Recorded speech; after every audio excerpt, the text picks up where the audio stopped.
ఈ ప్రాంతానికి ప్రాతినిధ్యం వహించడం మన అందరికీ కూడా గర్వకారణం అని చెప్పి నేను ఈ వేదిక మీద నుంచి చెప్పదలుచుకున్నా.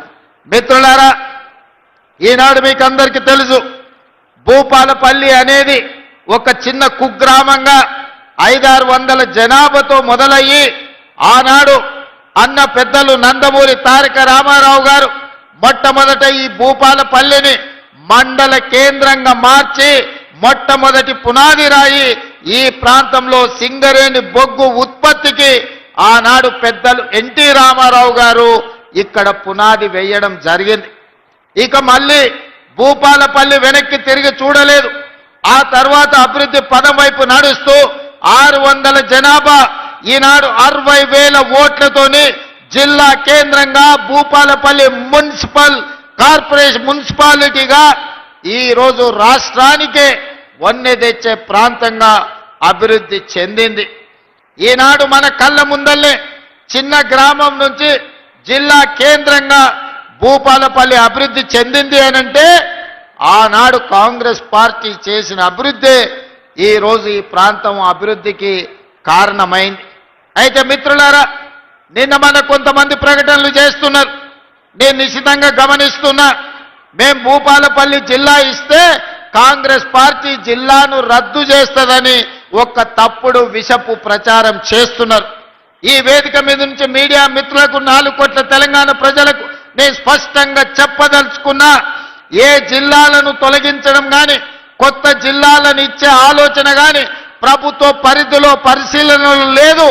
ఎన్నడైనా జిల్లాలను పునర్వ్యవస్థీకరించాలి, లేకపోతే రేషనలైజ్ చెయ్యాలి అనంటే బహిరంగంగా ప్రజలకు చెప్పి శాసనసభలో చర్చ చేసి ప్రతిపక్షాల సూచనలు తీసుకున్న తర్వాతనే జిల్లాల గురించి ఆలోచన చేస్తాం. ఎవరు ఎన్ని కుట్రలు చేసినా, ఎన్ని అపోహలు సృష్టించాలని ప్రయత్నం చేసినా భూపాలపల్లి ప్రాంతం చైతన్యవంతమైన ప్రాంతం. ఎవరు ఏ కుట్రలు కుతంత్రాలతోని ఈరోజు తప్పుడు ప్రచారం చేస్తుండ్రో పసిగట్టగలిగిన శక్తి ఈ ప్రాంత ప్రజలకు ఉన్నది. భూపాలపల్లి జిల్లా ఎక్కడికి పోదు, జిల్లా కొనసాగుతుంది. అభివృద్ధి పదం వైపు నడిపించే బాధ్యత మన ప్రభుత్వం తీసుకుంటుంది. కొంతమంది చిల్లర మల్లర ప్రచారాలు చేస్తారు. తాత్కాలికమైన రాజకీయ లబ్ధి కోసం వాళ్లకు తప్పుడు ప్రచారం చేయడం, ఈ ప్రాంతం మీద విషం చిమ్మడం తప్ప వాళ్ళు చేయగలిగిన ప్రయత్నం ఏదీ లేదు. అదేవిధంగా ఇవాళ జిల్లా విషయంలోనే కాదు, భూపాలపల్లి ప్రాంతంలో సింగరేణి గని కార్మికులు అటు ఆదిలాబాద్ నుంచి ఖమ్మం జిల్లా వరకు ఉన్న సింగరేణి పరివాహక ప్రాంతం, గోదావరి నది పరివాహక ప్రాంతంలో వేలాది సింగరేణి కార్మికుల కుటుంబాలు ఉన్నాయి. మెడికల్ అన్ఫిట్ ఏదైతే మీకు బోర్డు ఉన్నదో కాంగ్రెస్ పార్టీ ఆ బోర్డును రద్దు చేస్తుంది. భవిష్యత్తులో సింగరేణి కార్మికులకు వాళ్ళ వారసత్వ ఉద్యోగాలు కానీ మెడికల్ బోర్డు ఇచ్చే అన్ఫిట్ సర్టిఫికెట్ తోని వాళ్ళ కుటుంబ సభ్యులకు వచ్చే ఉపాధి అవకాశాలు పోతాయి.